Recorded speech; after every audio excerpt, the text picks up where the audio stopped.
तो एक बार फिर से तमाम न्यूज़ मॉनिटर के दोस्तों का दर्शकों का स्वागत है। खैर मकदम है। आज 15 जुलाई की तारीख है, मंगलवार का दिन है, मंगल का दिन है, लिहाजा बहुत सारी खबरें हैं। उन तमाम खबरों की चर्चा करेंगे, लेकिन बेहद कम समय में, ताकि आपका बेशकीमती वक्त जो है वो ज़ाया ना हो, बर्बाद ना हो। तो सबसे पहले बात करते हैं जेपीएससी की। जी हाँ, झारखंड लोक सेवा आयोग किस तरह से अपने कृत्यों की वजह से लगातार जो संदेह के घेरे में है, पहली जेपीएससी से लेकर के 11 to 13 जेपीएससी तक के जो मामले हैं वो हाई कोर्ट के दरवाजे तक जा पहुंचे हैं। कई मामलों की सीबीआई से जांच चल रही है, पहले और दूसरे मामलों की सीबीआई खासतौर पर जांच कर रही है। इस बीच जेपीएससी के प्रथम चेयरमैन दिलीप प्रसाद और परीक्षा नियंत्रक पर जो अभियोजन की स्वीकृति जो है मुख्यमंत्री यानी कि सरकार की तरफ से मिल गई है। सीबीआई इस पूरे मामले की जांच कर रही है और अब उनके खिलाफ जो है जो कार्रवाई है और तेज पकड़ेगी। तो जाहिर सी बात है, कहीं न कहीं उन तमाम लोगों के लिए जिनकी नियुक्ति फर्स्ट और सेकंड जेपीएससी में हुई थी, उनके लिए भी उनकी मुश्किलें भी बढ़ सकती हैं। उनमें से ज़्यादातर को प्रमोशन मिल चुका है। ज़्यादातर जो लोग हैं बड़े ओहदों पर जो हैं वो फाइज हैं। ऐसे में कहीं कहीं आने वाले दिनों में उनकी मुश्किलात भी बढ़ सकती हैं। लेकिन जेपीएससी के प्रथम पूर्व अध्यक्ष दिलीप प्रसाद ने जिस तरह के कुकृत्य किए, उसके लिए जाहिर सी बात है कहीं न कहीं जेपीएससी की बदनामी हुई और जेपीएससी ने उसी चीज़ को कंटिन्यू भी किया। बहरहाल 11 to 13 जेपीएससी का जो है वो अंतिम पायदान में है और जल्द से जल्द उनकी नियुक्ति की प्रक्रिया संपन्न हो जाएगी।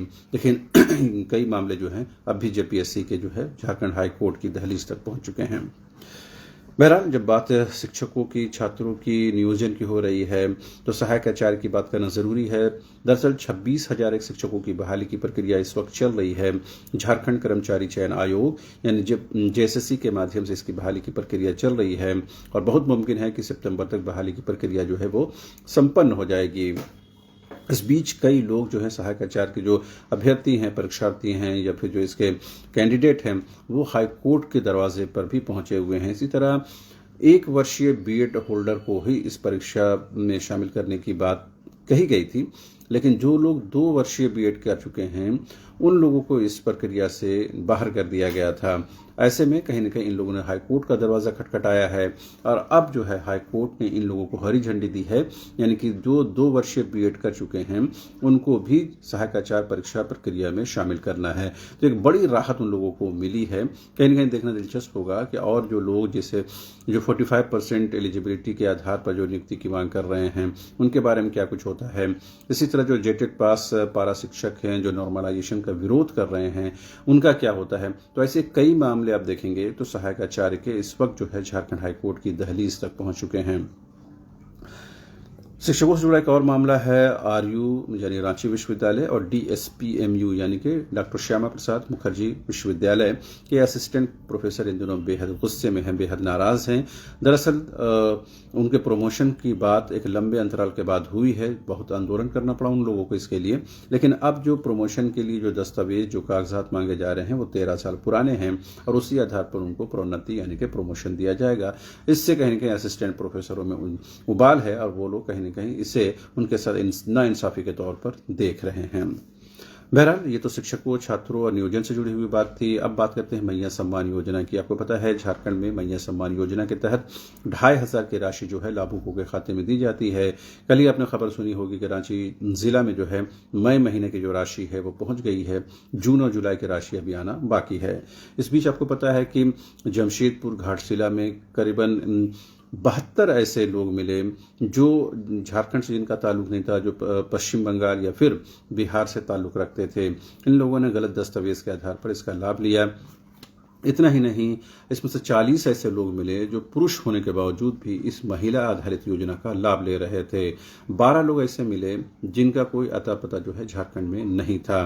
तो ऐसे फर्जीवाड़े एक के बाद एक सामने आ रहे हैं। लिहाजा इस पूरे मामले की जांच जो है अब सीआईडी के हवाले कर दी गई है। तो जाहिर सी बात है कहीं न कहीं लोकल पुलिस तो जांच कर रही थी, लेकिन अब इस पूरे मामले की जांच जो है वो सीआईडी करेगी और सीआईडी देखेगी कि किस तरह का फर्जीवाड़ा हुआ है।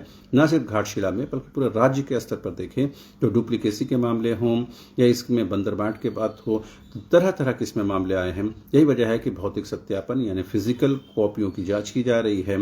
बैंक अकाउंट को आधार से लिंक करने को कहा जा रहा है। उसके बाद ही यह राशि आपके खाते में पहुंच रही है। जिन लोगों के खाते में राशि अब तक नहीं पहुंची है उनके बारे में ये कहा गया है, उनका जो है एक डॉक्यूमेंट वेरिफिकेशन होना है, साथ ही आधार को बैंक अकाउंट से लिंक करना कंपलसरी है। उसके बिना आपको राशि 2500 की राशि नहीं पहुंच पाएगी।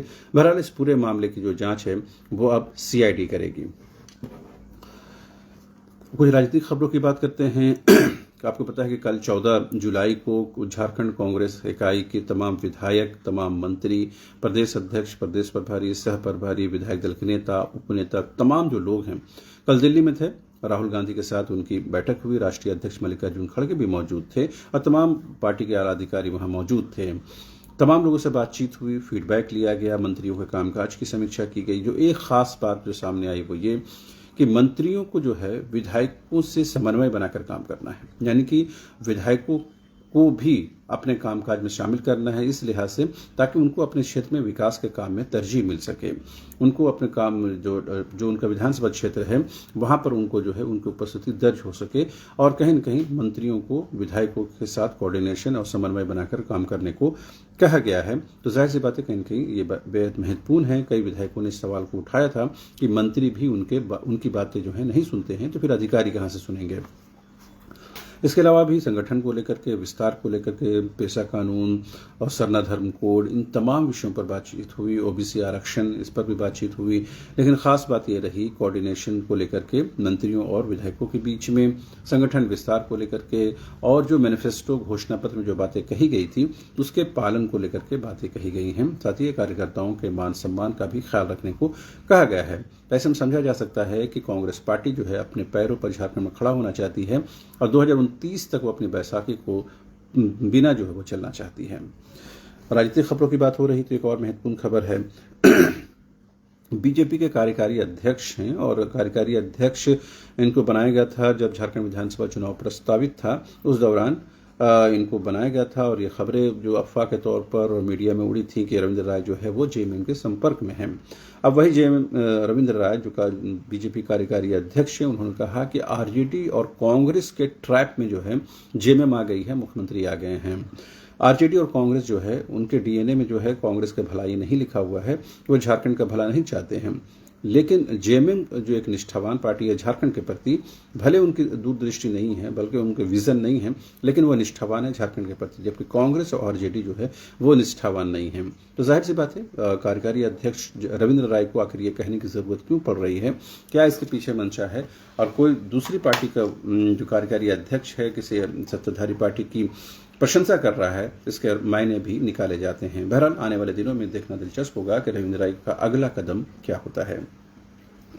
इस बीच बाबूलाल मरांडी ने कहा है कि झारखंड में हेमंत सोरेन की सरकार आने के बाद लोग जो है बांस और पुल पुलिया के भरोसे जिंदगी गुजार रहे हैं। उन्होंने सिल्ली और चतरा का कुछ वीडियो भी अपने X हैंडल पर अपलोड किया और ये बताने की कोशिश की कि झारखंड में सरकार जो है डेवलपमेंट के नाम पर कुछ भी नहीं कर रही है। उन्होंने अपने कार्यकाल की याद दिलाई।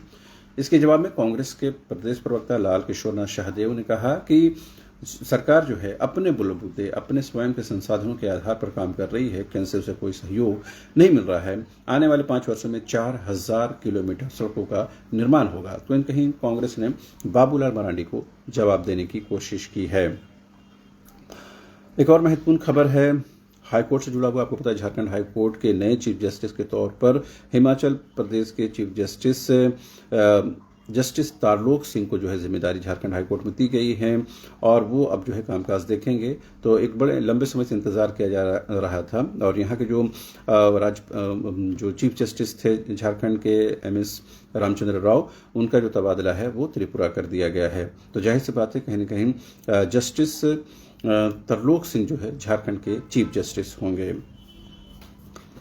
इसके साथ एक और महत्वपूर्ण खबर ये है कि मुख्य सचिव अलका तिवारी ने जो है कल एक समीक्षा बैठक की है और उन्होंने एक डेडलाइन तय किया है। उसके मुताबिक साल 2026 तक सभी सरकारी कार्यालयों को ई-ऑफिस यानी इलेक्ट्रॉनिक ऑफिस के तौर पर जो है विकसित किया जाएगा और इसके लिए जो है IT डिपार्टमेंट को जो है तमाम दिशा निर्देश जारी किए गए हैं। यानी जो अब फिजिकल जो फाइल कॉपी होती थी उसकी जगह पर जो है तमाम चीज़ें ऑनलाइन होंगी और इसका एक्सेस करना आसान होगा, आम लोगों की पहुंच भी होगी और आम लोगों की सुविधाओं का ख्याल भी रखा जाएगा। अगर ऐसा हो जाता है तो जाहिर सी बात है कहीं ना कहीं एक क्रांति के तौर पर इसे देखा जा सकता है।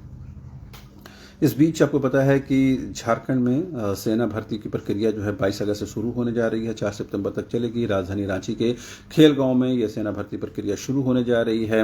अग्निवीर के तहत विभिन्न पदों पर बहाली होगी। कल ही रांची के उपायुक्त मंजूनाथ भजंत्री ने तमाम चीज़ों को देखा है और तमाम वहां पर सहूलत फराहम करने के निर्देश दिए हैं। बहरहाल अभी तक यही महत्वपूर्ण खबरें थी। इसके अलावा भी बहुत सारी खबरें रहेंगी दिन भर, उन तमाम खबरों की चर्चा करेंगे। लेकिन महत्वपूर्ण खबरों में आपको पता जेपीएससी के जो पूर्व चेयरमैन हैं दिलीप प्रसाद, उनके खिलाफ अभियोजन की स्वीकृति। सहायक आचार्य के 2 साल तक जो बीएडधारी हैं उनको राहत, अब वो भी सहायक आचार्य परीक्षा प्रक्रिया में शामिल हो सकेंगे। बीजेपी के रविंद्र राय ने झारखंड मुक्ति मोर्चा की प्रशंसा की है। सीएस ने कहा है 2026 तक सभी सरकारी कार्यालय ई ऑफिस के तौर पर विकसित होंगे। बहरहाल इसके अलावा भी बहुत सारी खबरें हैं, उन तमाम खबरों पर नजर रहेगी। लेकिन अभी के लिए इतना ही। आप तमाम दर्शकों से रिक्वेस्ट है कि ऐसी खबरों को प्रसारित करें, चैनल को सब्सक्राइब करें, कमेंट करें, लाइक करें, शेयर करें और जो भी कमेंट करें वो संसदीय भाषा में करें। Thank you so much.